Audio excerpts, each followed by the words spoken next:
সকলকে স্বাগত জানিয়ে আমাদের চ্যানেলে আজ আমরা উদযাপন করব রবীন্দ্র জয়ন্তী। এটি কি কাউকে বলে দিতে হবে না, তো আজকে তারই একটি লেখা গল্প দিয়ে শুরু করব আজকের পর্ব, রাজপথের কথা। আমি রাজপথ। অহল্যা যেমন মণির সাপে পাষাণ হইয়া পড়িয়াছিল, আমিও যেন তেমনি কাহার সাপে চিরনিদ্রিত সুদীর্ঘ অজগর সর্পের ন্যায় অরণ্য পর্বতের মধ্য দিয়া, বৃক্ষশ্রেণীর ছায়া দিয়া, সুবিস্তীর্ণ প্রান্তরের বক্ষের উপর দিয়া দেশ দেশান্তর বেষ্টন করিয়া বহুদিন ধরিয়া জড়শয়নে শয়ান রহিয়াছি।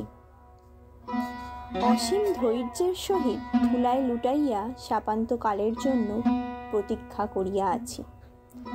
আমি চিরদিন স্থির অবিচল, চিরদিন একইভাবে শুইয়া আছি, কিন্তু তবুও আমার এক মুহূর্তের জন্য বিশ্রাম নাই। এতটুকু বিশ্রাম নাই যে আমার এই কঠিন শুষ্ক শয্যার উপরে একটি মাত্র কচি স্নিগ্ধ শ্যামল ঘাস উঠাইতে পারি। এতটুকু সময় নাই যে আমার শিয়রের কাছে অতি ক্ষুদ্র একটি নীলবর্ণের বনফুল ফুটাইতে পারি। কথা কহিতে পারি না, অথচ অন্ধভাবে সকলই অনুভব করিতেছি। রাত্রি দিন পদশব্দ, কেবলই পদশব্দ। আমার এই গভীর জড়নিদ্রার মধ্যে লক্ষ লক্ষ চরণের শব্দ অহর্নিশ দুঃস্বপ্নের ন্যায় আবর্তিত হইতেছে। আমি চরণের স্পর্শে হৃদয় পাঠ করিতে পারি। আমি বুঝতে পারি কে গৃহে যাইতেছে, কে বিদেশে যাইতেছে, কে কাজে যাইতেছে, কে বিশ্রামে যাইতেছে, কে উৎসবে যাইতেছে, কে শ্মশানে যাইতেছে। যাহার সুখের সংসার আছে, স্নেহের ছায়া আছে, সে প্রতি পদক্ষেপে সুখের ছবি আঁকিয়া আঁকিয়া চলে। সে প্রতি পদক্ষেপে মাটিতে আশার বীজ রোপিয়া রোপিয়া যায়। মনে হয় যেখানে যেখানে তাহার পা পড়িয়াছে, সেখানে যেন মুহূর্তের মধ্যে এক একটি করিয়া লতা অঙ্কুরিত পুষ্পিত হইয়া উঠিবে। যাহার গৃহ নাই, আশ্রয় নাই, তাহার পদক্ষেপের মধ্যে কোনো আশা নাই, অর্থ নাই। তাহার পদক্ষেপের মধ্যে দক্ষিণ নাই, বাম নাই। তাহার চরণ যেন বলিতে থাকে, আমি চলিই বা কেন, থামিই বা কেন। তাহার পদক্ষেপে আমার শুষ্ক ধূলি যেন আরো শুকাইয়া যায়। পৃথিবীর কোনো কাহিনী আমি সম্পূর্ণ শুনিতে পাই না। আজ শত শত বৎসর ধরিয়া আমি কত লক্ষ লোকের হাসি, কত কথা, কত গান শুনিয়া আসিতেছি, কিন্তু কেবল খানিকটা মাত্র শুনিতে পাই। বাকিটুকু শুনিবার জন্য যখন আমি কান পাতিয়া থাকি, তখন দেখি সে লোক আর নাই। এমন কত বৎসরের কত ভাঙা কথা, কত ভাঙা গান আমার ধূলির সহিত ধূলি হইয়া গেছে, আমার ধূলির সহিত উড়িয়া বেড়ায়। তাহা কি কেহ জানিতে পায়? ওই শুনো, একজন গাহিল, তারে বলি বলি আর বলা হলো না। আহা, একটু দাঁড়াও, গানটা শেষ করিয়া যাও। সব কথাটা শুনি কই আর দাঁড়াইল, গাহিতে গাহিতে কোথায় চলিয়া গেল, শেষটা শোনা গেল না। ওই একটি মাত্র পদ অর্ধেক রাত্রি ধরিয়া আমার কানে ধ্বনিত হইতে থাকিবে। মনে মনে ভাবিব, ও কে গেল, কোথায় যাইতেছে না জানি। যে কথাটা বলা হইল না, তাহাই কি আবার বলিতে যাইতেছে। এবার যখন পথে আবার দেখা হইবে, সে যখন মুখ তুলিয়া ইহার মুখের দিকে চাহিবে, তখন বলি বলি করিয়া আবার যদি বলা না হয়, তখন নতশির করিয়া মুখ ফিরাইয়া অতি ধীরে ধীরে ফিরিয়া আসিবার সময় আবার যদি গায়, তারে বলি বলি আর বলা হলো না, সমাপ্তি ও স্থায়িত্ব হয়তো কোথাও আছে, কিন্তু আমি তো দেখিতে পাই না। একটি চরণ চিহ্ন তো আমি বেশিক্ষণ ধরিয়া রাখিতে পারি না। অবিশ্রাম চিহ্ন পড়িতেছে, আবার নূতন পদ আসিয়া অন্য পদের চিহ্ন মুছিয়া যাইতেছে। যে চলিয়া যায় সে তো পশ্চাতে কিছু রাখিয়া যায় না। যদি তাহার মাথার বোঝা হইতে কিছু পড়িয়া যায়, সহস্র চরণের তলে অবিশ্রাম দলিত হইয়া কিছুক্ষণেই তাহা ধূলিতে মিশাইয়া যায়। তবে এমনও দেখিয়াছি বটে, কোনো কোনো মহাজনের পুণ্যস্তূপের মধ্য হইতে এমন সকল অমর বীজ পড়িয়া গেছে, যাহা ধূলিতে পড়িয়া অঙ্কুরিত ও বর্ধিত হইয়া আমার পার্শ্বে স্থায়ী রূপে বিরাজ করিতেছে এবং নূতন পথিকদিগকে ছায়া দান করিতেছে। আমি কাহারও লক্ষ্য নহি, আমি সকলের উপায় মাত্র।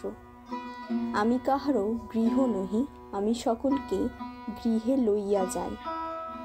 আমি অহরহ এই শোক, আমাতে কেহ চরণ রাখে না, আমার উপরে কেহ দাঁড়াইতে চাহে না। যাহাদের গৃহ সুদূরে অবস্থিত, তাহারা আমাকেই অভিশাপ দেয়। আমি যে পরম ধৈর্যে তাহাদিগকে গৃহের দ্বার পর্যন্ত পৌঁছাইয়া দিই, তাহার জন্য কৃতজ্ঞতা পাই কই? গৃহে গিয়া বিরাম, গৃহে গিয়া আনন্দ, গৃহে গিয়া সুখ সম্মিলন, আর আমার উপরে কেবল শ্রান্তির ভার, কেবল অনিচ্ছাকৃত সম, কেবল বিচ্ছেদ। কেবল কি সুদূর হইতে গৃহবতায়ন হইতে মধুর হাস্যলহরী পাখা তুলিয়া সূর্যালোকে বাহির হইয়া আমার কাছে আসিবা মাত্র সচকিতে শূন্য মিলাইয়া যাইবে। গৃহের সেই আনন্দের কণা আমি কি একটুখানি পাইব না? কখনো কখনো তাহাও পাই। বালক বালিকারা হাসিতে হাসিতে কলরব করিতে করিতে আমার কাছে আসিয়া খেলা করে। তাহাদের গৃহের আনন্দ তাহারা পথে লইয়া আসে। তাহাদের পিতার আশীর্বাদ, মাতার স্নেহ গৃহের হইতে বাহির হইয়া পথের মধ্যে আসিয়াও যেন গৃহ রচনা করিয়া দেয়। আমার ধূলিতে তাহারা স্নেহ দিয়া যায়। আমার স্তূপকে মৃদু মৃদু আঘাত করিয়া পরম স্নেহে ঘুম পাড়াইতে চায়। বিমল হৃদয় লইয়া বসিয়া বসিয়া তাহার সহিত কথা কয়। হায় হায়, এত স্নেহ পাওয়াও সে তার উত্তর দিতে পারে না। ছোট ছোট কোমল পাগুলি যখন আমার উপর দিয়া চলিয়া যায়, তখন আপনাকে বড় কঠিন বলিয়া মনে হয়।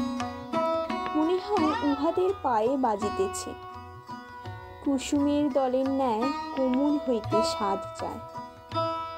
রাধিকা বলিয়াছেন, যাহা যাহা অরুণ চরণ চলি যাতা, তাহা তাহা ধরণী হয়ে এ মধুগাতা। অরুণ চরণগুলি এমন কঠিন ধরণীর ওপরে চলে কেন? কিন্তু তা যদি না চলিত, তবে বোধ করি কোথাও শ্যামল তৃণ জন্মিত না। প্রতিদিন যাহারা নিয়মিত আমার উপরে চলে, তাহাদিগকে আমি বিশেষ রূপে চিনি। তাহারা জানে না তাহাদের জন্য আমি প্রতীক্ষা করিয়া থাকি। আমার মনে মনে তাহাদের মুখই কল্পনা করিয়া লইয়াছি। বহুদিন হইল এমনই একজন কে তাহার কোমল চরণ দুখানি লইয়া প্রতিদিন অপরাহ্নে বহুদূর হইতে আসিত। ছোট ছোট দুটি নুপুর ঝুনু করিয়া তাহার পায়ে কাঁদিয়া কাঁদিয়া বাজিত। বুঝি তাহার ঠোঁট দুটি কথা কহিবার ঠোঁট নহে, বুঝি তাহার বড় বড় চোখ দুটি সন্ধ্যার আকাশের মতো বড় স্নানভাবে মুখের দিকে চাহিয়া থাকিত। যেখানে ওই বাঁধানো বটগাছের বাম দিকে আমার একটি শাখা লোকালয়ের দিকে চলিয়ে গেছে, সেখানে সে শান্ত দেহে গাছের তলায় চুপ করিয়া দাঁড়াইয়া থাকিত। আর একজনকে দিনের কাজ সমাপন করিয়া অন্য মনে গান গাইতে গাইতে সেই সময়ে লোকালয়ের দিকে চলিয়া যাইত।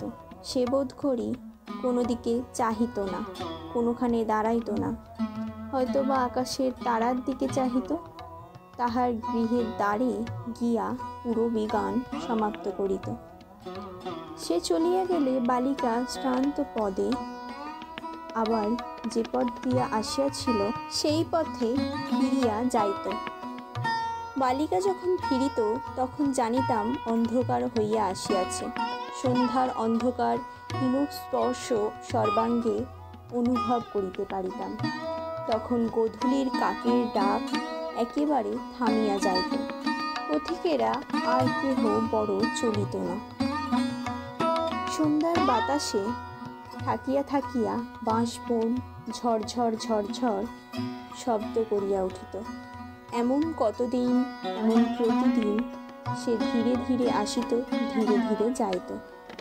একদিন ফাল্গুন মাসে শেষাশেষি অপরাহ্নে যখন বিস্তর আম্রমুকুলের কেশর বাতাসে ছড়িয়া পড়িতেছে, তখন আর একজন সে আসে, সে আর আসিল না।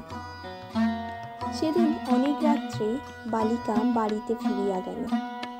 যেমন মাঝে মাঝে গাছ হইতে শুষ্ক পাতা ঝরিয়া পড়িতেছিল, তেমনি মাঝে মাঝে দুই এক ফোঁটা অশ্রু জল আমার নীরস তপ্ত ধূলির ওপরে পড়িয়া মিলাইতেছিল। আবার তাহার পরদিন অপরাহ্নে বালিকা সেইখানে সেই তরুতলে আসিয়া দাঁড়াইল, কিন্তু সেদিনও আর একজন আসিল না। আবার রাত্রে সে ধীরে ধীরে বাড়ি মুখে ফিরিল। কিছু দূরে গিয়া আর সে চলিতে পারিল না। আমার উপরে ধূলির উপরে লুটাইয়া পড়িল। দুই বাহুতে মুখ ঢাকিয়া বুক ফাটিয়া কাঁদিতে লাগিল। কে গো মা, আজি এই বিজন রাত্রে আমার বক্ষেও কেহ আশ্রয় লইতে আসে? তুই যাহার কাছ হইতে ফিরিয়া আসিলি সে কি আমার চেয়েও কঠিন? তুই যাহাকে ডাকিয়া সাড়া পাইলি না সে কি আমার চেয়েও মূক? তুই যাহার মুখের পানে চাহিলি সে কি আমার চেয়েও অন্ধ? বালিকা উঠিল, দাঁড়াইল, চোখে জল মুছিল। পথ ছাড়িয়া পার্শ্ববর্তী বনের মধ্যে চলিয়া গেল। হয়তো সে গৃহে ফিরিয়া গেল, হয়তো এখনো সে প্রতিদিন শান্ত মুখে গৃহের কাজ করে, হয়তো সে কাহাকেও কোনো দুঃখের কথা বলে না। কেবল এক একদিন সন্ধ্যাবেলায় গৃহের অঙ্গনে চাঁদের আলোতে পা ছড়াইয়া বসিয়া থাকে। কেহ ডাকিলেই আবার তখনই চমকিয়া উঠিয়া ঘরে চলিয়া যায়। কিন্তু তাহার পরদিন হইতে আজ পর্যন্ত আমি তাহার চরণ স্পর্শ অনুভব করি নাই।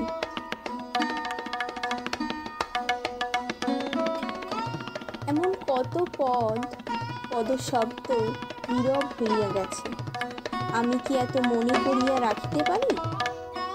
কেবল সেই পায়ের করুণ নূপুর ধ্বনি এখনো মাঝে মাঝে মনে পড়ে। কিন্তু আমার কি আর একদণ্ড শোক করিবার অবসর আছে? শোক কাহার জন্য করিব? এমন কত আসে কত যায়। কি প্রখর রৌদ্র! উহু, একবার নিঃশ্বাস ফেলিতেছি আর তপ্ত ধুলা শূন্য আকাশ ধূসর করিয়া উড়িয়া যাইতেছে। ধনী দরিদ্র, সুখী দুঃখী, জরা যৌবন, হাসি কান্না, জন্ম মৃত্যু সমস্তই আমার উপর দিয়া একই নিঃশ্বাসে ধূলি স্রোতের মতো উড়িয়া চলিয়াছে। এই জন্য পথের হাসিও নাই, কান্নাও নাই। গৃহই অতীতের জন্য শোক করে, বর্তমানের জন্য ভাবে, ভবিষ্যতের আশা পথ চাহিয়া থাকে। কিন্তু পথ প্রতি বর্তমান নিমেষের শত সহস্র নূতন অভ্যাগতকে লইয়াই ব্যস্ত। এমন স্থানে নিজের পদগৌরবের প্রতি বিশ্বাস করিয়া অত্যন্ত সদর্পে পদক্ষেপ করিয়া কে নিজের চিরচরণ চিহ্ন রাখিয়া যাইতে প্রয়াস পাইতেছে। এখানকার বাতাসে যে দীর্ঘশ্বাস ফেলিয়া যাইতেছ, তুমি চলিয়া গেলে কি তাহারা তোমার পশ্চাতে পড়িয়া তোমার জন্য বিলাপ করিতে থাকিবে? নূতন অতিথিদের চক্ষে অশ্রু আকর্ষণ করিয়া আনিবে? বাতাসের উপরে বাতাস কি স্থায়ী হয়? না না, বৃথা চেষ্টা। আমি কিছুই পড়িয়া থাকিতে দিই না, হাসিও না, কান্নাও না, আমি কেবল পড়িয়া আছি। কিন্তু পথ প্রতি বর্তমান নিমেষের শত সহস্র নূতন অভ্যাগতকে লইয়াই ব্যস্ত। এমন স্থানে নিজের পদগৌরবের প্রতি বিশ্বাস করিয়া অত্যন্ত সদর্পে পদক্ষেপ করিয়া কে নিজের চিরচরণ চিহ্ন রাখিয়া যাইতে প্রয়াস পাইতেছে। এখানকার বাতাসে যে দীর্ঘশ্বাস ফেলিয়া যাইতেছ, তুমি চলিয়া গেলে কি তাহারা তোমার পশ্চাতে পড়িয়া তোমার জন্য বিলাপ করিতে থাকিবে? নূতন অতিথিদের চক্ষে অশ্রু আকর্ষণ করিয়া আনিবে? বাতাসের উপরে কি বাতাস স্থায়ী হয়? না না, বৃথা চেষ্টা। আমি কিছুই পড়িয়া থাকিতে দিই না, হাসিও না, কান্নাও না, আমি কেবল পড়িয়া আছি।